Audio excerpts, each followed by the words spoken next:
welcome back sa Minute to Win It, Last Man Standing. Sabi nga nila, okay lang na di ka ang first love, basta importante, ikaw ang last love. Kaya naman, isa sa ating natitirang 5 players ang umaasam na maging last man standing ngayong araw.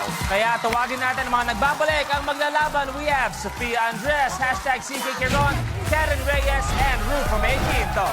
Hi guys, good afternoon and welcome back sa Minute to Win It, Last Man Standing. Unang-una, Happy Valentine's Day sa inyong lahat. Happy Valentine's Day. Sana masaya ang inyong mga puso. At syempre, dahil Valentine's Day ngayon, gusto namin subukan ano yung pinakamasarap na I love you na may bibigay nyo. Sige nga, ikaw, Sofia. Hi, I love you.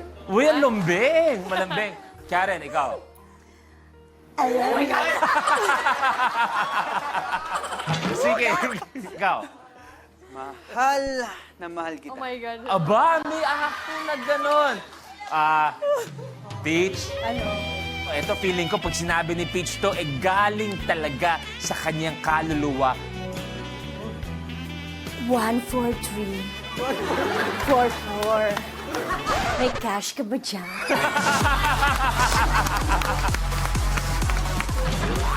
Malupit, malupit. Diba? Diba? Okay, dahil siyempre yung mga last challenger natin ngayong araw, sobrang matipuno ang kanyang katawan. Ready at hinahangaan ng mga kababaihan sa Kapamilya Gold. Let's welcome Connor from Los Bastardos, Joshua Colette. Hi, Josh. Good afternoon, bro. Welcome sa Minute to Win It. Thank you. Happy Valentine's. Bagong lahat, dahil araw ng mga puso. Siyempre, for our special guest, Peach. Ay, Sa'yo, Happy Valentine's. Thank you. Happy Valentine's. And Happy Valentine's. Yung mga para sa mga binibini natin, okay? Josh, sinubukan ko ang ating mga contestants kung paano sila magsabi ng I love you. Paano yung pinakamasarap na I love you mo? Paano mo sasabihin? Meron, may nagre-request eh. Sino ba? Sino ba yan?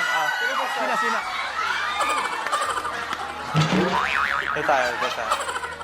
Oh, yan. Up. Oh, may isa pa. Ito muna. Oh, ito.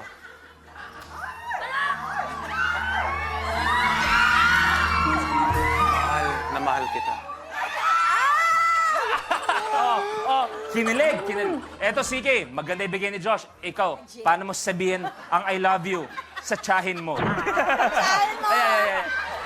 I love you. Ano ba? May gano'n ka ba? Pwede yung dalawa. Thank you, Sineo. Thank you, Sugar.